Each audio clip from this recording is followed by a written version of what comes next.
اللہ نے ہمیں حکم دیا سید الانبیاء سے جب تک محبت نہیں ہوگی تو میں اپنی محبت کو بھی تسلیم نہیں کروں گا. اے اللہ تو ہمیں بتا ہم نبی صلی اللہ علیہ وسلم سے تیرے حبیب سے محبت کے لیے ہم کیا کریں. اللہ نے ہمیں بتایا درود شریف کی کثرت کیا کرو. تو ہم درود شریف کی کثرت کے قائل ہیں. ہم نبی سے پوچھتے ہیں کہ آپ اللہ کے سفیر ہیں یا رسول اللہ ہم آپ پہ درود کیسے پڑھیں. ہمارے نبی نے وہ بھی ہمیں بتا دیا. فرمایا جب دور ہو تو اللہم صلی علی محمد یہ والے درود پڑھا کرو, فرشتے مجھ تک پہنچا دیں گے. اور جب میری قبر پہ آ کے پڑھا کرو تو الصلاۃ والسلام علیک یا رسول اللہ, میں ڈائریکٹ تمہارے درود کو سن لیتا ہوں. تو ہمارے پاس اس بارے میں بھی ہدایات کیا ہیں, واضح ہدایات ہیں. اور درود پڑھنے سے عقیدہ توحید مضبوط ہوتا ہے. کیوں؟ درود اصل میں دعا ہے اللہ سے. کس کے لیے؟ پیغمبر کے لیے. اس میں اور عقیدہ بنتا ہے کہ بھائی پیغمبر بھی اللہ کی رحمت کے محتاج ہیں, تبھی تو ہمیں کہا جا رہا ہے پیغمبر کے لیے دعائیں مانگو. ہاں ہماری دعا کے محتاج نہیں ہے, اللہ نے تو ویسے بھی پیغمبر پہ رحم کرنا ہے, لیکن ہم انگلی کٹا کے اپنا نام شہیدوں میں لکھوا لیتے ہیں. تو ہمیں اللہ نے اپنے حبیب سے محبت کے اظہار کا یہ موقع دے دیا. ہم جب پیغمبر سے پوچھتے ہیں یا رسول اللہ ہر عبادت کے لیے کوئی خاص وقت ہوتا ہے جس میں اس عبادت کی فضیلت بڑھ جاتی ہے. روزہ عام دنوں میں رکھو 3 روزوں کا ثواب, 10 روزوں کا ثواب. رمضان میں رکھو گے تو ثواب بڑھ جائے گا. تو یا رسول اللہ ہم آپ پہ جب درود پڑھے تو کوئی ایسا دن ہے, کوئی ایسا ٹائم ہے جس میں درود پڑھنے سے ہمیں ثواب زیادہ ملے گا؟ آپ صلی اللہ علیہ وسلم نے فرمایا ہاں جمعے کے دن درود پڑھنے کا ثواب, حدیث کا مفہوم ہے, عام دنوں سے زیادہ ہے. اس لیے ہمارے جتنے بھی اکابر ہیں وہ جمعے کے دن درود شریف کی کثرت کیا کرتے تھے. یا رسول اللہ آپ اللہ کے حبیب ہیں, اللہ نے قرآن میں حکم دیا ہے من یطیع الرسول فقد اطاع اللہ, جو پیغمبر کو فالو کرے گا, پیغمبر کی بات مانے گا, وہ ایسے ہی ہے جیسے اللہ کی. تو آپ ہمیں بتائیے درود شریف ہم نے بلند آواز سے پڑھنا ہے یا آہستہ آواز سے؟ ہمارے نبی نے ہمیں تلقین کی کیسے؟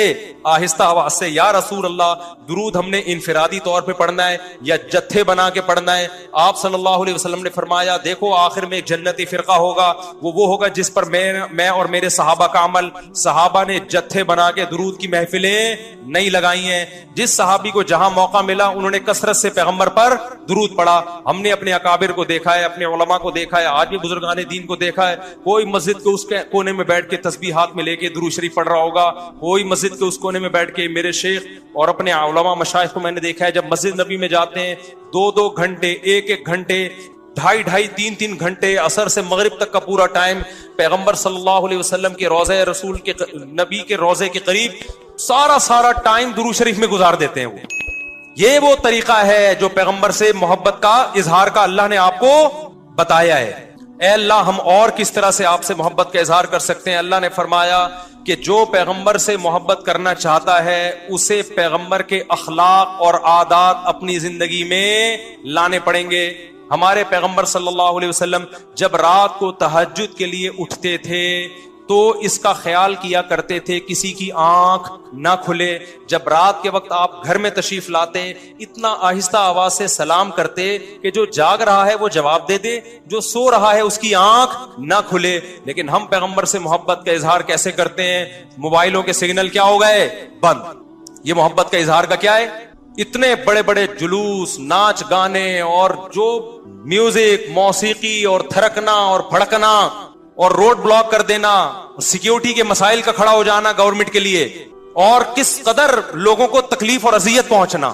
تو یہ پیغمبر صلی اللہ علیہ وسلم کی سیرت بولو نہیں ہے. یا رسول اللہ ہم آپ سے محبت کے اظہار کے لیے کون سا حلوہ پکا سکتے ہیں؟ ہم نبی سے محبت, جب تک پیغمبر سے محبت نہ ہو ایمان قابل قبول نہیں ہے. لیکن محبت کا انداز وہ ہوگا جو اللہ کے رسول نے بتایا ہے. یا رسول اللہ ہم آپ کی یاد میں کون سا حلوہ پکائیں, کتنی بریانی کی دیگیں آپ کی یاد میں؟ نبی نے فرمایا جو مجھے یاد رکھنا چاہتا ہے وہ روزے رکھے. کیونکہ نبی صلی اللہ علیہ وسلم نے فرمایا, بخاری مسلم کی حدیث, بدترین برتن جو بھر جائے وہ انسان کا پیٹ ہے. یا رسول اللہ ہم کتنا کھائیں آپ کی یاد میں؟ نبی نے فرمایا میری یاد میں مجھے خوش کرنا چاہتے ہو, اللہ کو خوش کرنا چاہتے ہو تو کھانا نہیں بلکہ کھانا چھوڑنا پڑے گا, ناغے کرنے پڑیں گے, روزے رکھنے پڑیں گے. آپ نے فرمایا بہترین روزہ داؤد علیہ السلام کا روزہ ہے, 1 دن روزہ 1 دن ناغا, 1 دن روزہ 1 دن ناغا. نہیں آئی بات میرا خیال ہے سمجھ میں؟ پیٹ بھرنے سے منع کیا, موٹاپے سے منع کیا. نبی صلی اللہ علیہ وسلم نے فرمایا, بخاری کی حدیث, سب سے بہترین امت میری, پھر اس کے بعد خیر القرون قرنی ثم الذین یلونہم ثم الذین یلونہم. پھر آپ نے فرمایا اس امت میں برائی آئے گی. وہ برائی کیا ہوگی؟ زیادہ کھانا, جس کی وجہ سے موٹاپا پھیل جائے گا. بخاری مسلم کی حدیث ہے. کھانے سے پتلا ہوتا ہے, موٹا ہوتا ہے. نبی فرما رہے میری امت میں جو سب سے پہلے برائی آئے گی جھوٹ اور موٹاپا. یہ بخاری کی حدیث ہے. ایک موٹاپا وہ ہوتا ہے جو نیچرلی ہوتا ہے, بہت سے اللہ والوں کو بھی ہم نے دیکھا ہے وہ بائی نیچر موٹے ہوتے ہیں, بھاری ہوتے ہیں, اس سے یہ کوئی گناہ نہیں ہے, وہ صحابہ کرام میں بھی تھے. یہاں اس موٹاپے کی برائی بیان ہو رہی ہے جو حلوے مانڈے کھانے کی وجہ سے ہو. چاہے 11ویں شریف کے نام پہ کھاؤ, چاہے 12ویں شریف کے نام پہ نہ کھاؤ, جب کھاؤ گے اس سے خدا خوش نہیں ہوگا. کھانے سے پرہیز کرو گے تو خدا کیا ہوگا؟ خوش ہوگا. آپ کہتے ہو ہم کھلاتے ہیں, کھاتے بھی تو ہو, اور جن کو کھلا رہے ہو وہ کون سا وہ لوگ ہیں جن کو 2 وقت کا کھانا نہیں ملا؟ وہ 6 محفلوں کے کھانے 11ویں ایک پھوڑ کے آئے ہوئے ہوتے ہیں آپ کے پاس. ہم فراق یار میں گھل گھل کے ہاتھی ہو گئے, اتنے گھلے رستم کے ساتھی ہو گئے. یار کا فراق, یار کی جدائی, اس میں گھل گھل کے عاشق موٹا ہوتا ہے کہ دبلا ہوتا ہے؟ بولو نا, دبلا ہوتا ہے. لیکن شاعر کہہ رہا ہے آج کا جو عاشق ہے وہ یار کی جدائی میں گھل گھل کے ہاتھی ہو رہا ہے, بجائے پتلے ہونے کے کیا ہو رہا ہے؟ موٹا ہو رہا ہے. اتنا گھلتا ہے کہ رستم پہلوان کا ساتھی بن جاتا ہے. اسلام میں بھوکا رہنا سنت ہے, پھوڑنا پھاڑنا کھانا پینا یہ سنت نہیں ہے. 40 دن نبی کے گھر میں چولہا نہیں جلا, اور اگر آپ کھاتے ہو کھاؤ, مذہب کا لیبل مت لگاؤ اس پہ. کھانے پر پابندی نہیں ہے, مذہب کا لیبل تو مت لگاؤ نا کہ یہ بہت ثواب کا. میں بھی جاتا ہوں, نہاری کھاتا ہوں الحمدللہ, پھوڑتا ہوں, لیکن یہ نہیں کہتا سنت پہ عمل کر رہا ہوں میں, یہ نہیں کہتا میں. بھائی دل چاہ رہا تھا کھا لیا ہم نے, مدذل لا لیا, جو سامنے آیا کھا لیا. سنت کا لیول نہیں. سنت جب ہے جب روزہ رکھوں گا, جیسے نہیں کھاؤں گا یار آج فاقہ کرو, پھر بتاؤں گا ولاگ بناؤں گا, دیکھو آج میں فاقے سے ہوں, سنت ہے یہ. پھوڑنے پھاڑنے کے بھی ولاگ ہم بناتے ہیں بس نہاری کے فضائل سنانے کے لیے, اتنی مزے کی سنت سمجھ کے نہیں پھوڑتے. آپ آج ہماری سوسائٹی کھانے کو مذہب سمجھنا شروع کر دیا ہے. مذہب نہیں ہے کھانا, فاقے مذہب ہے, بھوکا رہنا مذہب ہے. وقت بہت ہو گیا ہے, کہنے کے لیے بھی بہت کچھ ہے, لیکن کیا کریں. میرا مقصد کسی کا مذاق اڑانا نہیں ہے. ایک آخری بات کر کے اپنے بیان کو ختم کرتا ہوں. کل کوئی میرے سامنے کلپ آیا, اس کلپ میں کسی نے یہ کہا کہ غوث اعظم چاند پہ پہنچے تھے. واللہ عالم کسی کے پاس رپورٹ آئی ہوگی.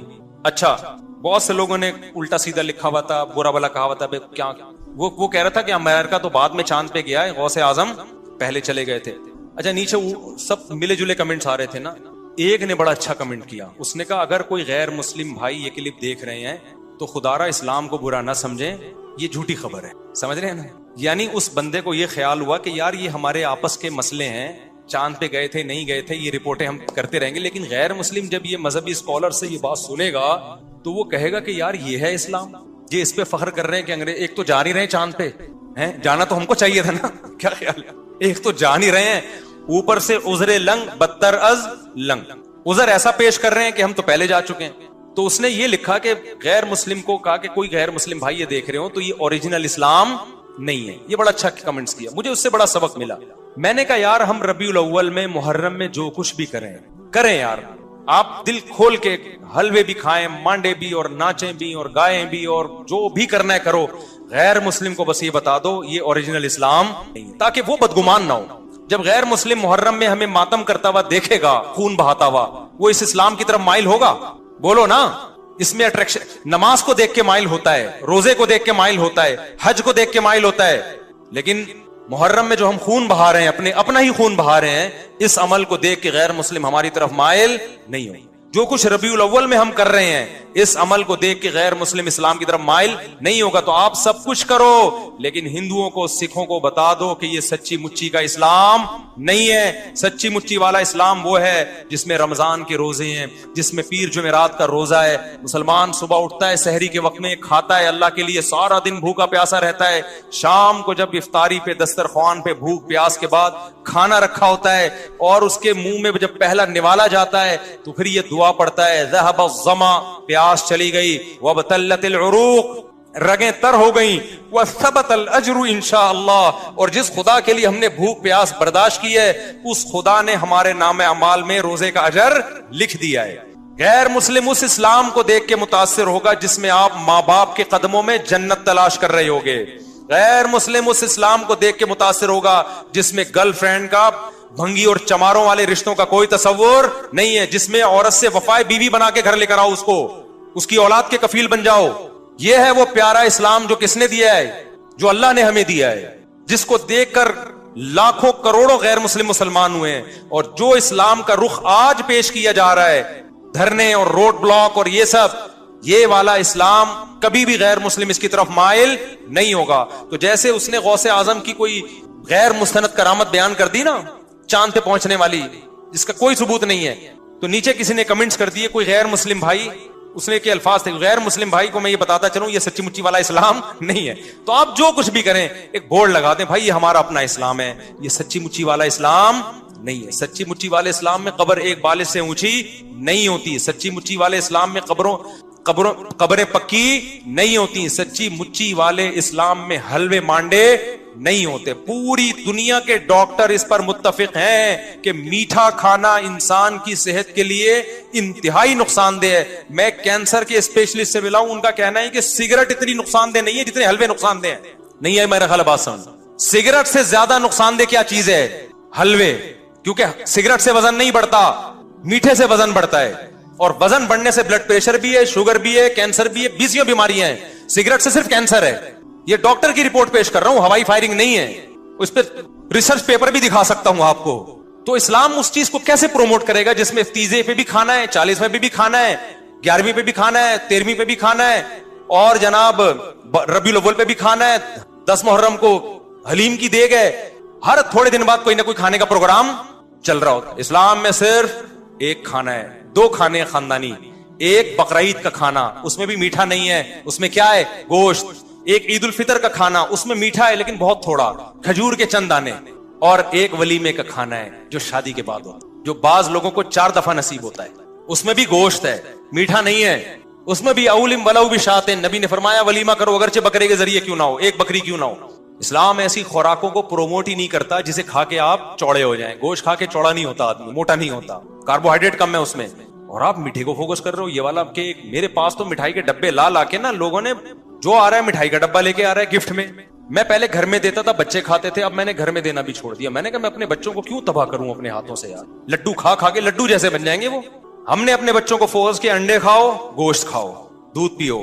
میٹھے کو میں پروموٹ نہیں کرتا گھر میں زیادہ، سمجھتے ہو. اور ہمارے یہاں مشہور کیا کھانے کے بعد میٹھا کھانا سنت ہے. پٹانگ باتیں کر رہے ہو یار تم. کھانے کے بعد کھانا ہی کہاں سنت ہے کہ اس کے بعد میٹھا کھانا بھی سنت ہوگا. تو جو قدرتی طور پر موٹے ہوتے ہیں وہ تو بڑے بڑے بزرگان دین ہیں، وہ تو قدرت کی طرف سے. بعض صحابہ کا جسم بھی بھاری تھا، لیکن خوب سمجھ لو کھا کے جو موٹا ہو رہا ہے اللہ اس کے رسول صلی اللہ علیہ وسلم کو وہ پسند نہیں ہے. صحیح حدیث، آپ نے ایک شخص کو دیکھا جن کا پیٹ نکلا ہوا تھا، بھاری جسم تھا. آپ نے فرمایا لو کان ھذا فی غیر ھذا لکان خیرا، کما قال صلی اللہ علیہ وسلم. فرمایا جو خوراک تم نے کھائی ہے نا، جو پیسہ خرچ کیا ہے، کسی اور جگہ پہ خرچ کرتے تو اچھا تھا. تو اس لیے میرے بھائی خدا کے لیے اسلام کو بدنام بولو مت کرو. روزے رکھو، تہجد پڑھو، کم کھاؤ، بھاگو دوڑو. صحابہ کرام کی جو ایکٹیویٹیز تھی وہ یہی تھی. صدقہ خیرات کرو چھپ کے. دیگوں کو فوکس مت کرو، دیگ سے غریب کو فائدہ نہیں ہوتا. دیگ جیسا ہو جائے گا وہ غریب بھی، اس کے پاس تو علاج کے پیسے بھی نہیں ہیں. چپکے سے لے جا کے غریب کو صدقہ کر دیا کرو. فرمایا ان اللہ و ملائکتہ، بے شک اللہ تعالیٰ اور اس کے فرشتے یصلون علی النبی، نبی پر رحمت بھیجتے ہیں. یعنی فرشتے تو رحمت کی دعا کرتے ہیں اور اللہ رحمت بھیجتا ہے. یا ایھا الذین آمنوا، اے لوگو جو ایمان لائے ہو، صلو علیہ، نبی پر خصوصی رحمت بھیجا کرو جس کو اردو میں درود کہا جاتا ہے. وسلموا، اور سلامتی بھیجا کرو، تسلیما، سلامتی، خوب سلامتی بھیجا. تو یہ آیت جب اس آیت کی وجہ سے علماء نے یہ مسئلہ فقہاء نے بیان کیا کہ زندگی بھر میں ایک مرتبہ درود بھیجنا ہر مسلمان پہ فرض ہے، کیونکہ اللہ نے حکم دی. اور الامر بشیء لا یقتضی التکرار، جب کسی بات کا آرڈر دیا جاتا ہے نا تو وہ ایک دفعہ کرنے سے وہ آرڈر پورا ہو جاتا ہے. تو اللہ نے ہمیں درود کا حکم دیا، تو زندگی میں ایک دفعہ بھی اگر ہم درود پڑھ لیں گے تو یہ فرض ادا ہو جائے گا. جیسے کہ کلمہ توحید زندگی میں ایک دفعہ پڑھنا فرض ہے، باقی جتنا پڑھیں اتنا اچھا ہے. اور جب کسی مجلس میں نبی صلی اللہ علیہ وسلم کا ذکر کیا جائے تو ایک مرتبہ اس میں درود پڑھنا واجب ہے، فرض نہیں ہے. فرض اور واجب ایک اصطلاح ہے. فرض کا مطلب ہوتا ہے جس کی دلیل یقینی اور قطعی ہو.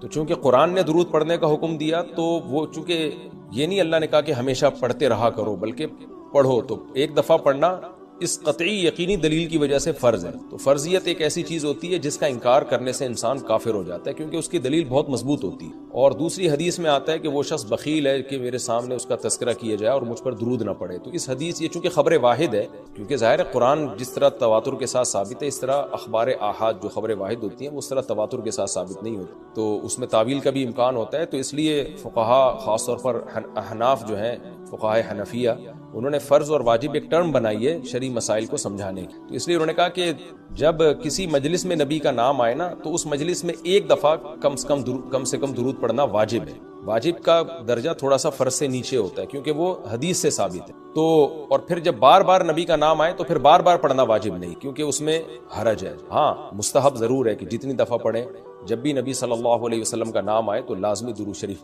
پڑھا کریں، یہ تو مستحب ہے. نبی صلی اللہ علیہ وسلم نے فرمایا جس شخص نے مجھ پہ ایک دفعہ درود پڑھا اللہ اس پر 10 رحمتیں نازل کرتے ہیں اور اس کی 10 خطاؤں کو معاف کرتے ہیں. تو بہت زیادہ فضیلت ہے درود شریف پڑھنے کی. اور یہ بڑی عجیب بات ہے کہ درود شریف جو ہے یہ اصل میں اللہ کی عبادت ہے. یہاں میں آپ کو ایک دلچسپ مسئلہ بھی بتاتا چلوں. شرعی مسئلہ یہ ہے کہ جب ہم کوئی منت مانتے ہیں نا، منت کہ اگر اللہ نے میرے مریض کو شفا دے دی تو میں اتنے روزے رکھوں گا، میں یہ کروں گا، میں یوں کروں گا، تو اس عمل کو منت کہا جاتا ہے. کہ باقی اگر آپ ٹھیک ہو گئے تو آپ پر لازم ہوتا ہے کہ آپ وہ کام کریں. تو منت میں یہ ضروری ہے کہ آپ جس چیز کی منت مانیں وہ عبادت مقصودہ ہو اور اس کی جنس میں سے لازم بھی ہو، یعنی عبادت میں کامل عبادت ہونی چاہیے، وہ عبودیت کا عنصر اس میں ہو. جیسے آپ نے منت مانی کہ اگر جو ہے میں امتحان میں پاس ہو گیا تو میں 3 روزے رکھوں گا، روزے عبادت ہے، مقصود ہے، یعنی عبادت مقصودہ میں سے. لیکن اگر آپ نے منت مانی کہ میں اگر امتحان میں پاس ہو گیا تو میں وضو کروں گا، تو وضو چونکہ مقصود نہیں ہے، عبادت مقصودہ نہیں ہے، وضو سے مقصد تو نماز ہوتی ہے، تو وہ منت آپ کے اوپر لازمی نہیں ہوگی. آپ نے اگر منت مانی کہ جی میں صدقہ کروں گا، تو صدقہ عبادت مقصودہ ہے اور اس کی جنس میں سے جو زکوٰۃ ہے وہ واجب بھی ہے. روزے کی جنس میں سے رمضان کا روزہ واجب ہے. آپ نے نفل نماز کی منت مانی تو بھی منت پورا کرنا آپ پر لازم ہے کیونکہ نفل نماز جو ہے وہ عبادت بھی ہے اور اس کی جنس میں سے یعنی فرض نماز آپ پر لازم بھی ہے. تو اگر دونوں میں سے ایک شرط بھی نہیں پائی جائے گی تو منت پھر منعقد ہی نہیں ہوتی. جیسے آپ نے کہا کہ میں جو ہے وہ اگر امتحان میں کامیاب ہو گیا، پاس ہو گیا، تو میں جو ہے اپنے والدین کی خدمت کروں گا، تو یہ خدمت ثواب تو بہت ہے لیکن عبادت مقصودہ نہیں ہے، عبادت مقصودہ نہیں ہے. تو یہ منت آپ پر پورا کرنا لازم نہیں ہوگی. خدمت تو کرنی چاہیے، ماں باپ کی خدمت سے بڑھ کر تو دنیا میں کوئی نیکی نہیں ہے، لیکن عبادت مقصودہ نہیں ہے. مقصودہ کا مطلب نماز، حج، یہ سب چیزیں جو ہے نا مقصود میں آتی ہیں. یہ کسی عارضے کی وجہ سے اللہ نے ہمیں حکم دیا کہ تاکہ ماں باپ کو پریشانی نہ ہو. یہی وجہ ہے کہ اگر خدمت کے محتاج نہیں ہوتے تو پھر خدمت واجب بھی نہیں ہوتی، ان کی خدمت کے محتاج ہوتے ہیں تو واجب ہوتی ہے.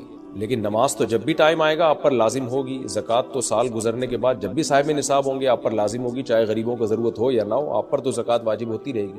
تو اب علماء کا اختلاف ہوا ہے کہ اگر کوئی شخص درود شریف کی منت مانتا ہے تو کیا اس پر درود شریف کی منت پوری کرنا لازم ہے؟ بعض علماء نے کہا کہ نہیں، کیونکہ درود شریف بھی عبادت مقصودہ میں سے نہیں ہے. اس کی پہلے میں اور آسان مثال دیتا ہوں، جیسے تلاوت.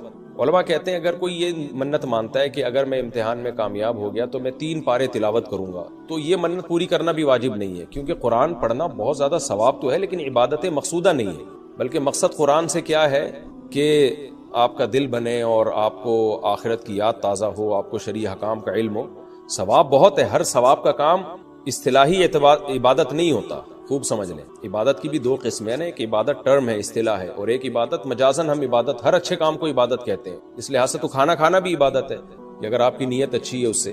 لیکن ایک ہوتی ہے مقصود عبادت، تو مقصودہ عبادت میں سے نہیں ہے. ثواب بہت ہے قرآن کی تلاوت کرنا، اللہ سے محبت کی علامت ہے. بغیر سمجھ کے پڑھنا بھی بہت بڑی نیکی ہے، قرآن بغیر سمجھ کے پڑھنا بھی. لیکن قرآن کی تلاوت کی منت جو ہے وہ منعقد نہیں ہوتی. تو اسی طرح اب یہ اختلاف ہوا ہے کہ اگر کوئی درود شریف کی منت مان لیتا ہے کہ اگر میں امتحان میں کامیاب ہو گیا تو میں 100 دفعہ درود شریف پڑھوں گا، تو کیا یہ منت پوری کرنا واجب ہے یا نہیں؟ تو بعض علماء کہتے ہیں کہ واجب نہیں ہے. وجہ اس کی ہے کہ درود شریف عبادت مقصودہ نہیں ہے، کیونکہ درود شریف کا مقصد تو یہ سید الانبیاء محمد صلی اللہ علیہ وسلم سے محبت کا اظہار. تو یہ نماز روزے کی طرح نہیں. لیکن راجح قول یہ ہے جس پہ فتویٰ دیا گیا ہے کہ یہ منت پوری کرنا واجب ہے کیونکہ درود شریف عبادت مقصودہ ہے اور عبادت مقصودہ ہے اور اس کی جنس میں سے واجب بھی ہے، فرض بھی ہے. تو فرض کیسے ہے؟ کیونکہ قرآن نے ہمیں حکم دے دیا اب زندگی میں ایک دفعہ درود شریف پڑھنا فرض ہو گیا، یہ مسئلہ تو آسانی سے سمجھ میں آ گیا کہ فرض کیسے۔ یہ ایک سوال پیدا ہوتا ہے عبادت مقصودہ کیسے ہے؟ نبی صلی اللہ علیہ وسلم کی تو عبادت جائز ہی نہیں ہے۔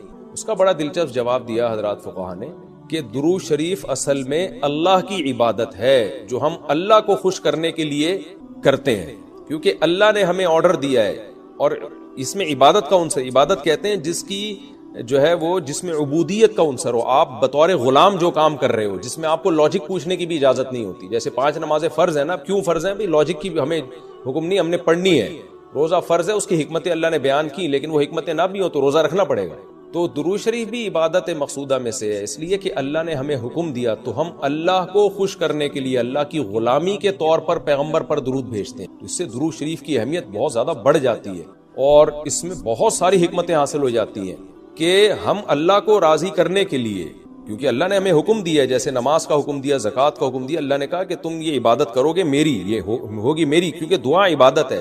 دعا میں کیا ہوتا ہے؟ ہم اللہ سے بھکاریوں کی طرح مانگتے ہیں، تو اللہ نے کہا اور دعائیں تم مانگو نہ مانگو، یہ والی تو اسپیشلی تم پہ فرض ہے۔ ایک تو علی طلاق دعا مانگنا ہے نا، لیکن اسپیسیفک کوئی مخصوص دعا مانگنا تو فرض نہیں ہے، لیکن یہ والی دعا مانگنا ہم پہ اللہ نے فرض کیا ہے کہ تم نے پیغمبر کے لیے رحمت کی دعا کرنی ہے، یہ تم پہ فرض ہے، یہ مجھے خوش کرنے کے لیے فرض ہے۔ تو یہ عبادت ہے، لیکن اللہ کی عبادت ہے اور نبی کے لیے دعا ہے یہ۔ تو اس سے درود شریف کی اہمیت بھی بہت بڑھ جاتی ہے، اور ہمیں سید الانبیاء صلی اللہ علیہ وسلم کی اہمیت کا بھی پتہ چلتا ہے کہ اللہ نے پیغمبر پہ درود بھیجنے کو اپنی عبادت قرار دے دی ہے۔ تو سید الانبیاء صلی اللہ علیہ وسلم کی بھی ویلیو بہت زیادہ بڑھ جاتی ہے۔ جیسے قرآن میں آتا ہے نا کہ وَرَفَعْنَا لَكَ ذِكْرَكَ، ہم نے آپ کے تذکرے کو بلند کیا ہے۔ تو کیسے بلند کیا؟ علماء نے اس کا جواب دیا کہ نماز میں بھی درود شریف ہے، اور اتحیات میں نبی صلی اللہ علیہ وسلم پہ سلامتی بھیجنے کو اتحیات کا حصہ بنا دیا گیا ہے، اور اذان میں اشہد ان لا الہ الا اللہ کے ساتھ اشہد ان محمد رسول اللہ کو بھی ایڈ کیا گیا ہے۔ تو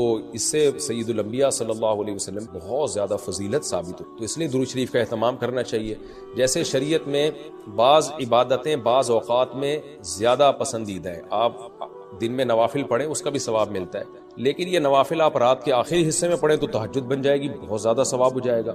آپ روزہ رکھیں عام دنوں میں ثواب ہے، پیر جمعرات کو زیادہ ثواب ہے، ایام بیز میں زیادہ ثواب ہے، رمضان کا تو بہت ہی زیادہ ثواب ہے، عاشورہ کا بھی ثواب ہے۔ تو جیسے جتنی بھی عبادتیں ہیں وہ خاص دن اور خاص اوقات میں ان کی فضیلت بڑھ جاتی ہے۔ تو ایسے ہی درود شریف کے بارے میں حدیث میں آتا ہے کہ عام دنوں میں بھی درود شریف میں بہت ثواب ملتا ہے، لیکن صحیح حدیث سے یہ بات ثابت ہے کہ جمعے کے دن درود شریف پڑھنا عام دنوں سے زیادہ افضل ہے۔ اسی وجہ سے ہمارے اکابر کا ہمیشہ سے معمول رہا ہے، جو ہم نے دیکھا بھی ہے کہ وہ جمعے کے دن خاص طور پر عصر کی نماز کے بعد درود شریف پڑھنے کا بہت زیادہ اہتمام، اور جب وہ عمرے کے لیے یا حج کے لیے جاتے ہیں تو بھی مسجد نبوی میں اکثر وہ میں نے دیکھا ہے اپنے بڑوں کو کہ وہ عصر کی نماز کے بعد نا مسجد نبوی میں صرف درود شریف ہی پڑھتے ہیں بیٹھے۔ ایک تو وہ جگہ ایسی ہے کہ جہاں سید الانبیاء صلی اللہ علیہ وسلم کا روضہ اطہر ہے سامنے، اور پھر وہاں جمعے کا دن بھی ہو تو، اور پھر عصر کا وقت جو ہے وہ قبولیت کا وقت ہوتا ہے جمعے کے دن، جیسے کہ حدیث میں آتا ہے نا جمعے کے دن ایک گھڑی ایسی ہوتی ہے جس میں دعا رد نہیں ہوتی۔ تو جمہور علماء اس طرف گئے کہ اس سے عصر کا ٹائم مراد ہے، اگرچہ اس میں اختلاف ہے لیکن جمہور اس طرف گئے کہ عصر کا وقت مراد۔ تو جمعے کے دن عصر کے وقت درود شریف کا اہتمام کرنا چاہیے، اور ویسے بھی اگر آپ کو عصر کے وقت ٹائم نہیں ملتا تو جمعے کی نماز کے لیے آپ وقت سے بہت پہلے آ جائیں، نہا دھو کے تیار ہو کے اگلی صف میں بیٹھیں، اور خطیب صاحب کا بیان شروع ہونے سے پہلے آپ تحیۃ المسجد پڑھنے کے بعد درود شریف کی کثرت کریں۔ تو اس کے بہت زیادہ فضیلت ہے اور ہمیں اللہ نے حکم دیا، اور علماء نے بیان کیا کہ درود شریف کو جو اللہ نے ہم پہ لازم کیا نا، اس میں ایک حکمت یہ بھی ہے کہ سید الانبیاء صلی اللہ علیہ وسلم کی بشریت ہمارے ذہن میں اور اچھی طرح بیٹھے، کیونکہ پچھلی امتیں جو تباہ و برباد ہوئی ہیں وہ اس لیے ہوئی ہیں کہ انہوں نے پیغمبروں کو اتنا اونچا مقام دیا کہ اللہ کے برابر لے آئے۔ جیسے عیسائیوں نے حضرت عیسیٰ کو اللہ کا بیٹا بنا دیا معاذ اللہ، اور ہمارے یہاں بھی جو بدعتی لوگ ہیں انہوں نے سید الانبیاء کو حاضر ناظر مشکل کشا کیا بنا دی، تو شرک کرنے لگے۔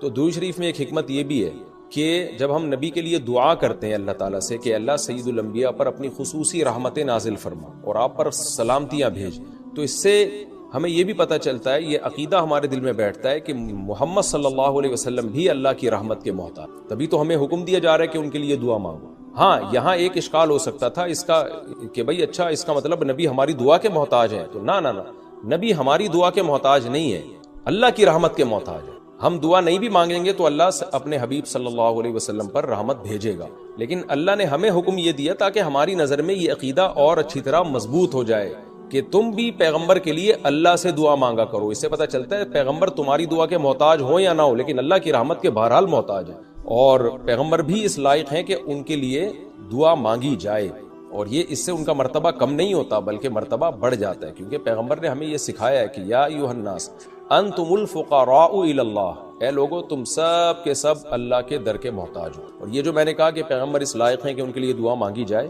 تو اس کا کوئی یہ مطلب نہ لے کہ پیغمبر ہماری دعا کے محتاج ہیں، یہ میں بار بار بتا چکا ہوں، ہماری دعا کے محتاج نہیں ہے، لیکن اللہ تعالیٰ یہ چاہتے ہیں کہ میں پیغمبر پر رحمت بھیجوں لیکن اس میں امتیوں کا حصہ پڑ جائے۔ حضرت مولانا اشرف علی تھانوی رحمہ اللہ نے اس کی ایک مثال دی ہے کہ جیسے کسی بادشاہ کو اپنے شہزادے سے بہت زیادہ محبت ہے، وہ ویسے ہی اس کو گفٹ دینا چاہتا ہے، اور آپ کو پتہ ہے کہ اس نے یہ گفٹ دینا ہے، لیکن آپ جا کے بادشاہ سے سفارش کر دیتے ہو کہ بھائی ان کو یہ گفٹ دے دو۔ اس میں آپ کا مقصد یہ ہوتا ہے کہ بادشاہ نے تو کرنا ہی ہے، تو بادشاہ کے دل میں ہمارا مقام بھی بڑھ جائے گا کہ دیکھو جو کام میں چاہتا ہوں تو یہ بھی مجھ سے وہی چاہتا ہے، اور اس سے نبی صلی اللہ علیہ وسلم سے بھی آپ کا تعلق بڑھ جائے گا، اور یعنی جو شہزادہ ہے نا اس سے بھی تعلق بڑھ جائے گا آپ کا۔ تو جب ہم اللہ سے دعا مانگتے ہیں نبی کے لیے تو ہمارا اللہ کا ریلیشن بھی بڑھتا ہے، اس سے اللہ خوش ہوتا ہے کہ دیکھو میرے حبیب کے لیے یہ بھی مجھ سے کہہ رہے ہیں رحمت بھیجنے کا، اور سید الانبیاء سے بھی ہمارا تعلق بڑھ جائے گا۔ قیامت کے دن یہ چیز سفارش میں معاون اور مددگار ہو سکتی۔ ان الذین یؤذون اللہ ورسولہ، بے شک وہ لوگ جو اللہ اس کے رسول کو تکلیف پہنچاتے ہیں، اللہ کو تو ظاہر ہے کوئی تکلیف نہیں پہنچا سکتا، یہاں بھی مجازاً اس کو تکلیف سے تعبیر کیا، اللہ کے حکام کی نافرمانی،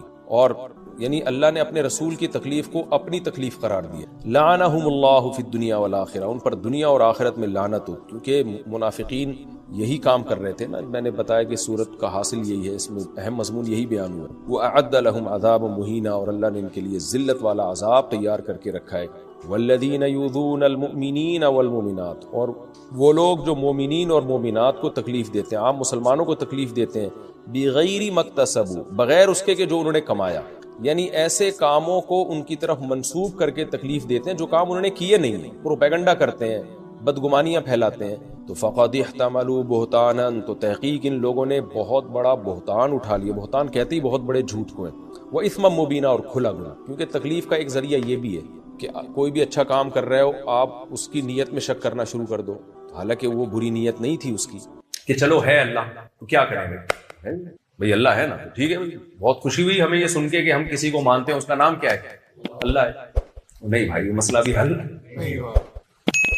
یہ اس کی مثال سے بات سمجھاتا ہوں پھر سمجھ میں، مثال میں گھریلو مثالیں دوں نا جو جس میں ہم سب بھگت رہے ہوتے ہیں، وہ والی مثال زیادہ سمجھ میں آتی ہے۔ دیکھو آپ گیس بجلی کا بل دیتے ہوں گے، جتنے بھی شادی شدہ مظلوم لوگ یہاں بیٹھے ہوئے، گیس بجلی کا بل، بچوں کے اسکول کی فیسیں، سارے خرچے آپ اٹھا رہے ہیں۔ بیگم کی طرف سے آپ کو محبت نہیں مل رہی، فرض کرو میں ان بیگموں کی بات کر رہا ہوں جو یہاں بیان میں موجود نہیں ہے، جو بیان سننے بھی نہیں ہے۔ آپ کہتے ہو بھائی بیگم آج میرا سر بہت درد کر رہا ہے، تھوڑی سی چائے بنا دو، بیگم کہتی میرے پاس ٹائم نہیں۔ آپ کہتے ہو میں تمہارا شوہر نہیں ہوں، ہاں آپ میرے شوہر ہیں لیکن میرے پاس ٹائم نہیں۔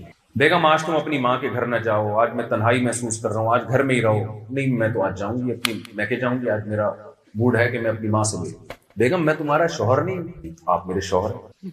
آپ جو کام کہہ رہے ہیں وہ نہیں مان رہے، لیکن کہتی میں آپ کو اپنا شوہر مانتی ہوں۔ ایک دن آپ غصے میں آ کے بولیں گے مت کہو کہ میں تمہارا شوہر ہوں، خدا کے لیے یہ جملہ نہیں بولو، اس کے علاوہ کچھ بھی بول دو۔ آپ بولو گے نا ایک دن غصے میں آ کے یار جب تم میرے کسی کام کی نہیں ہے تو خام خواہ میں شو مارنے کے لیے کیوں بولتی ہے کہ آپ میرے شوہر ہیں؟ ایک دن ہوتی ہے نا لڑائیوں میں، یہی بعض دفعہ الٹا بھی معاملہ ہو جاتا ہے۔ جب آپ بیگم کی کوئی ذمہ داری پوری نہیں کر رہے اور آئی لو یو کہتے ہیں، بیگم غصے میں آ کے کہتی ہے کہ یہ ڈائلاگ کہیں اور جا کے بولا کر بھائی، تو بہت الو بنا رہا ہے۔ ہوتا ہے نا بھائی مت کہو مجھے میں تمہاری بیوی ہوں، گھروں میں چل رہا ہوتا ہے، باپ کہہ رہا ہوتا ہے مت کہے یار تو میں تیرا باپ ہوں، مانتا تو ایک بھی نہیں ہے۔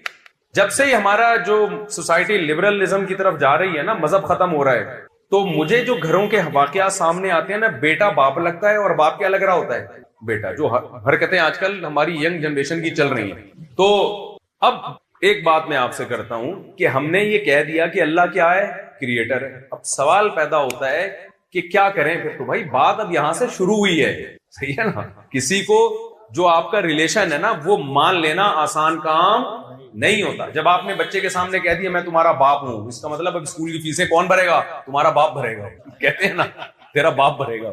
بیمار ہو جائے گا تو اسپتال میں علاج کون کرائے گا؟ تیرا باپ کرائے گا. کہتے ہیں نہیں کہتے؟ تو اب ہر چیز، تو جب کہہ دیا لا الہ، جب ہم نے مان لیا کہ اللہ ہے، تو قرآن خود اس کلمے میں اللہ اعتراف کراتے ہیں لا الہ، پھر اس کے سوا کوئی معبود نہیں ہے. کیا مطلب؟ وہ معبود ہے. معبود کی ڈیفینیشن کیا ہے؟ عبد کہتے ہیں غلام کو. اب کسے کہتے ہیں؟ یہ والا غلام نہیں جس کو ہم گھر میں سرونٹ کہتے ہیں، خادم کہتے ہیں. یہ غلام تو سیلری پہ ہوتا ہے، جب جو کام اس کے ذمہ لگایا جائے بس اسی کا پابند ہوتا ہے. سارا دن آپ کے ہر کام کا یہ ذمہ دار نہیں ہوتا، اس کی ڈیوٹی ہوتی ہے.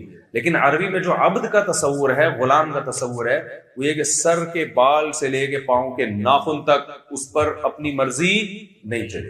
حتیٰ کہ غلام جو کماتا تھا نا، وہ بھی اس کے مالک کا ہوتا تھا، وہ بھی مالک کا ہے، ساری پیسے لا کے مالک کو پکڑا ہے. تو جب ہم نے کہہ دیا لا الہ، الہ کہتے ہیں معبود. معبود یہ ہے عابد، غلام، اور جو جس کی غلامی کی جاتی ہے اس کو کیا کہتے ہیں؟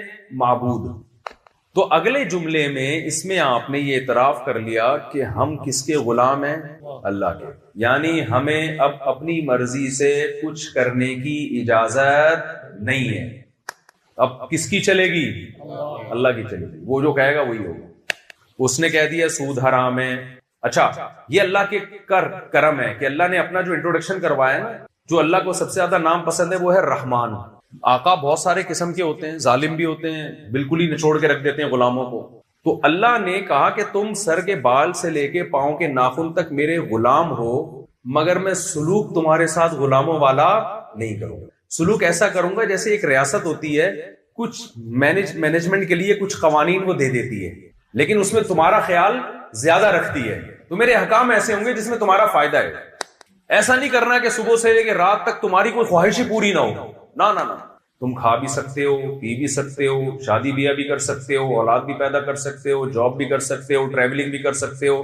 کلو من الطیبات، کھانے میں ایک شرط ہے، گند نہ کھانا. کیا کھانا؟ پاکیزہ چیزیں. چائنا والوں کے سامنے کتا آ جائے، پیل دیں گے کتے کو. حقیقت ہے پتہ ہی نہیں چل رہا ہوتا ان میں کتا ہے کون.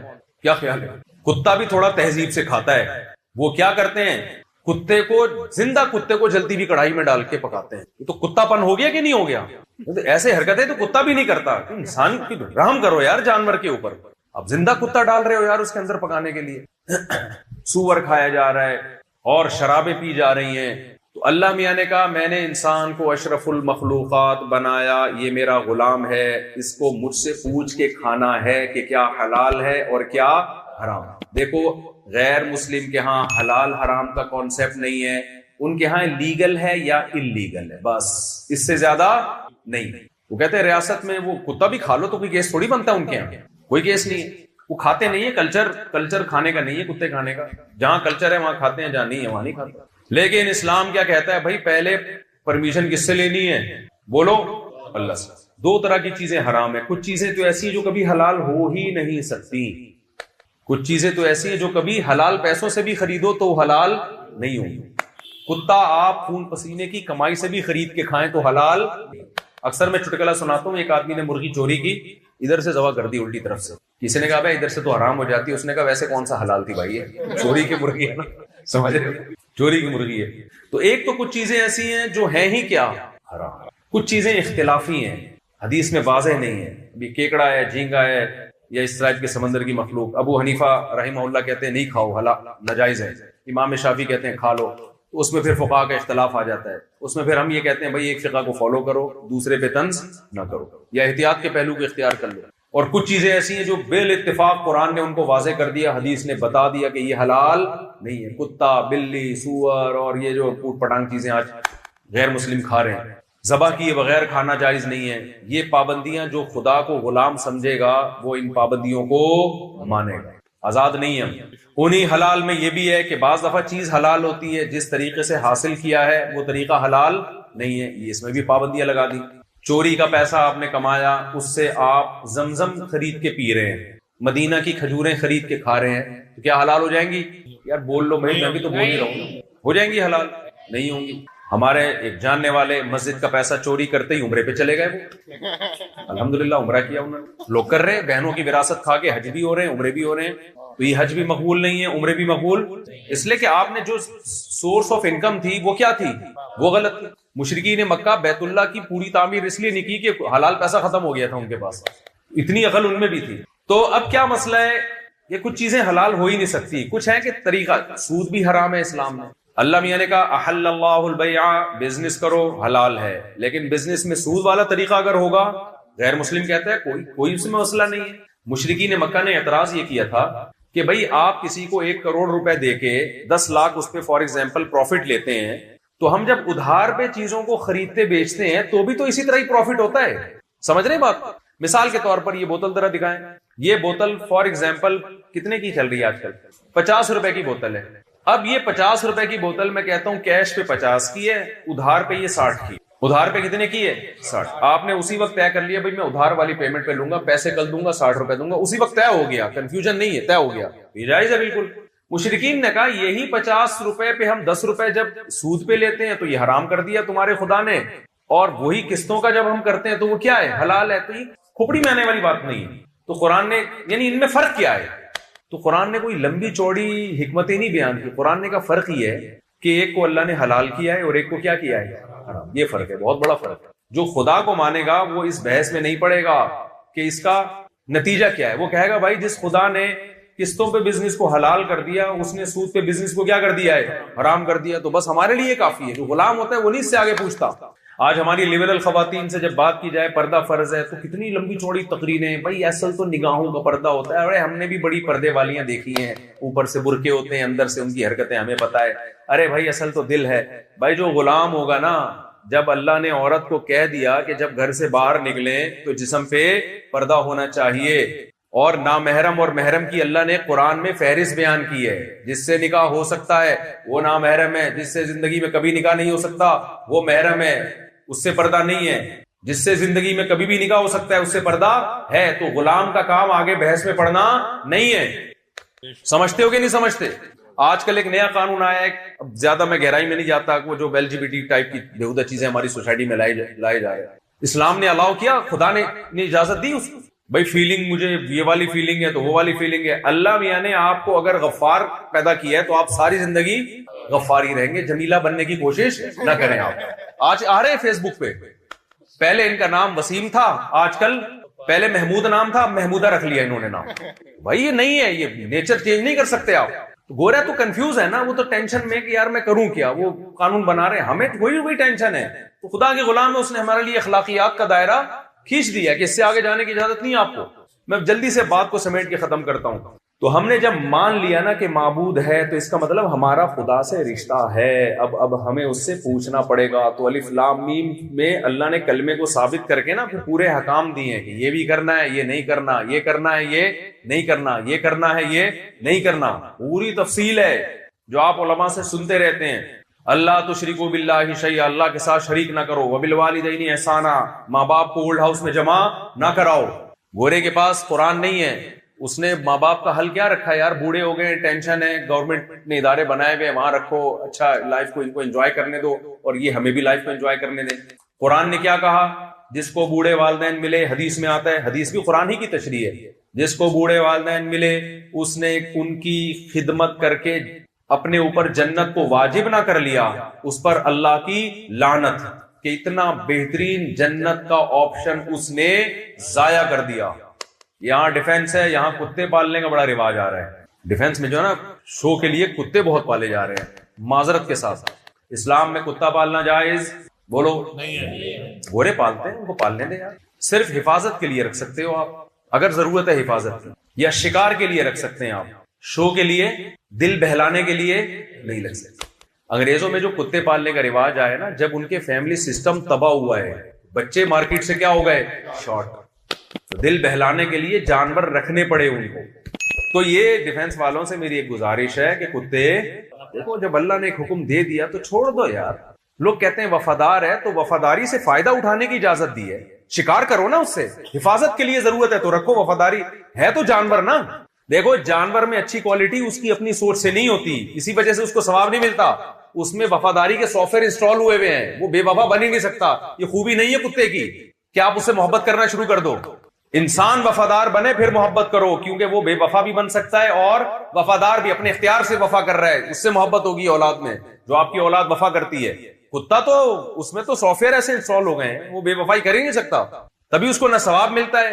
اور کچھ جانوروں میں بے وفائی کے سافٹ ویئر انسٹال ہو گئے ہیں، وہ بے وفائی رہیں گے تو ان کو بے وفائی پہ ہم برا نہیں کہہ سکتے، وہ ہے ہی ایسے، بھائی اللہ نے ان کو ایسا بنا دیا۔ تو جانور ہے، فیملی ممبر بنانے کی اجازت نہیں ہے، جانور ہے، آپ حفاظت کے لیے رکھیں، کام لیں اس سے۔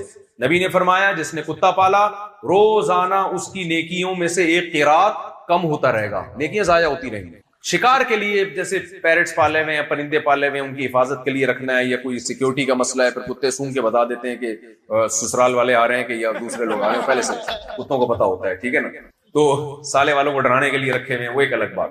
تو جلدی جلدی میں اپنی بات کو سمیٹ کے ختم کرتا ہوں۔ تو ہم مانتے ہیں کہ وہ ہمارا معبود ہے، یعنی ہم نے اس کی غلامی کرنی ہے، لیکن اس نے بتا دیا کہ میں تم پر اتنے مشکل احکام نہیں ڈالوں گا کہ تم اس کو برداشت نہ کر سکو۔ میں یہ کروں گا کہ بری چیزوں کو ناجائز کر دوں گا، اچھی چیزوں کو لیگل کر دوں گا، جائز کر دوں گا۔ زنا حرام کر دیا، نکاح کو اس نے کیا کر دیا، صرف حلال نہیں کیا، پیغمبروں کی سنت بنا دیا اس نے۔ اب آپ نکاح کی طرف نہ جاؤ اور زنا کی طرف جاؤ تو اس کو غصہ آئے گا کہ نہیں آئے گا؟ پھر وہ جہنم کی آگ میں ڈالے گا۔ پھر یہ اشکال کہ اللہ کا ظرف اتنا چھوٹا کیوں ہے، وہ جہنم میں کیوں ڈال رہا ہے؟ اللہ کہتا ہے جب میں نے تیرے لیے پوری کائنات بنا دی، مسجود ملائکہ بنایا اور اتنا کچھ رزق تجھے دیا، اشرف المخلوق بنایا، اور پھر تیرے لیے حلال کے دروازے بھی کھول دیے کہ بھائی نکاح کر تو، اب کتنی کر یہ میں نہیں بتا سکتا، لیکن اللہ نے اجازت دے دی، تو پھر تو حرام کی طرف کیوں جا رہا ہے؟ حق بنتا ہے کہ نہیں بنتا اللہ کا؟ پھر وہ سزا دے گا۔ اس نے کہہ دیا کہ دنیا کے ہر مذہب میں عبادت ہوتی ہے، کوئی پتھروں کے سامنے جا کے جھک رہا ہے، کوئی کہاں آگ کی پوجا کر رہا ہے۔ اللہ نے کہا تم نے کس کی عبادت کرنی ہے؟ خدا کی۔ اس کا طریقہ بتا دیا، 5 ٹائم نماز ہوگی۔ اس جیسی عبادت خدا کی قسم دنیا میں کسی مذہب کے پاس نہیں ہے۔ یہ خود اس کی علامت ہے کہ یہ محمد صلی اللہ علیہ وسلم نے بنائی نہیں ہے عبادت، یہ کوئی اور ذات ہے جو سکھا رہی ہے۔ دنیا میں کوئی مذہب ایسا ہے جو آپ کو کہتا ہے کہ باقاعدہ وضو کرو، دانتوں کو صاف کرو، ناک کو صاف کرو، چہرے کو دھو، ہاتھ کو دھو، اس کے بعد خدا کے سامنے آ کے کھڑے ہو جاؤ؟ ہے کوئی ایسا مذہب دنیا میں؟ پھر اس طرح سے اس کی حمد و ثنا کرو، پھر رکوع کرو، پھر سجدہ کرو، کہیں بھی نہیں ہے۔ پھر اس نے کہہ دیا کہ اس عبادت میں کیا ہے، پورے سال میں 1 مہینہ میرے لیے کھانا پینا چھوڑنا ہے، زندگی میں 1 دفعہ میرے گھر کی زیارت کرنی ہے، اور اسی کی عبادت میں ہے کہ جو بڑھنے والا مال ہے اس میں سے 2.5% سال میں 1 دفعہ کس کو میرا ٹیکس ہے جو کس کو دینا ہے، غریبوں میں بانٹ دینا۔ کوئی بتاؤ کوئی غلط حکم اس میں نظر آ رہا ہے؟ کتنا تھوڑا سا رکھ دیا 2.5% یار، وہ بھی سال میں، اس سے زیادہ گورنمنٹ ہم سے نچوڑ لیتی ہے پورا، اور ریٹرن میں دیتی کچھ نہیں ہے۔ یہ گٹر دیے ہیں جو ڈھکن لیس گٹر ہیں، دیکھ لو نا، ڈھکن لیس گٹر۔ ہم کس کے غلام ہیں بھائی؟ اللہ کے غلام۔ اچھا، لوگ ایک اکثر یہ سوال کرتے ہیں یار ہم اس میں لگے رہیں گے تو ہم تو ترقی سے پیچھے رہ جائیں گے۔ گورا ان سب باتوں سے آزاد ہو کے خلاؤں میں سفر کر رہا ہے، اور ہم ابھی تک اسی میں، یہ زنا ہے، یہ نہ کرو، ماں باپ کو اولڈ ہاؤس میں جمع نہیں، ان کے قدموں میں جنت تلاش کرو، شراب نہ پیو، سود نہ کھاؤ، 5 ٹائم نماز پڑھو، کتے نہیں پالو۔ ابے ان چکروں میں کیا رکھا ہے؟ گورا کہاں سے کہاں پہنچ گیا؟ تو خوب اچھی طرح یہ سمجھ لیں کہ گورا شراب پی کے یہاں سے وہاں نہیں پہنچا ہے، ابا کو اولڈ ہاؤس میں جمع کرانے سے نہیں پہنچا، وہ جس کام سے پہنچا ہے اس کام سے اللہ تھوڑی روک رہا ہے آپ کو، وہ محنت کر کے اسٹڈی کر کے پہنچا، تو اسٹڈی سے کسی نے روکا ہے آپ کو؟ بھائی نہیں ہے بات میرا خیال۔ بلکہ حدیث میں تو ترغیب ہے، المؤمن القوی احب الی اللہ من المؤمن الضعیف، طاقتور مومن اللہ کو کمزور سے زیادہ محبوب ہے۔ طاقت صرف جسمانی تھوڑی ہوتی ہے، سائنس ٹیکنالوجی کی طاقت بھی ہوتی ہے اور معاشی طاقت بھی ہوتی ہے۔ صحابہ میں ارب پتی صحابہ بھی تھے، بڑے بڑے بزنس تھے ان تھے، نبی نے ان کو تو نہیں کہا کہ تم نے اتنا پیسہ کیوں کمایا ہوا ہے؟ ٹھیک ہے بھائی، کمایا ہوا ہے، اچھی بات ہے۔ 400 گھوڑے کہا جاتا ہے حضرت عثمان نے ایک جہاد میں دیے، تو 400 گھوڑے اس زمانے کی لینڈ کروزر تھی، ایک گھوڑا، تو 400 گھوڑے جس کے پاس تھے جو انہوں نے صرف ڈونیٹ کیے ہیں، تو آپ بتاؤ کہ ہوں گے کتنے؟ تو نبی نے تو ان کو نہیں کہا کہ میرے گھر میں تو 40 دن چولہا نہیں جلتا اور تم اتنا کروڑوں کا بزنس کر رہے ہو۔ کہیں بھی نہیں ملتا کہ بزنس اسلام میں کیا ہے، حرام ہے، جتنا مرضی کماؤ بھائی۔ تو ترقی سے آپ کو اسلام نہیں روک رہا، انسان کا بچہ بنانے کا حکم دے رہا ہے کہ انسان کا بچہ بن کے ترقی کرو۔ گورے نے سارا فوکس کر دیا ترقی کو، جس کی وجہ سے ان کا جو سوسائٹی میں جو تباہ ہوئی ہے، سوسائٹی فطرت سے بغاوت، خدا کو اپنی زندگیوں سے نکال دیا۔ تو ہمیں ایک پہلو تو ان کا نظر آ رہا ہے ترقی، مریخ اور چاند کی باتیں،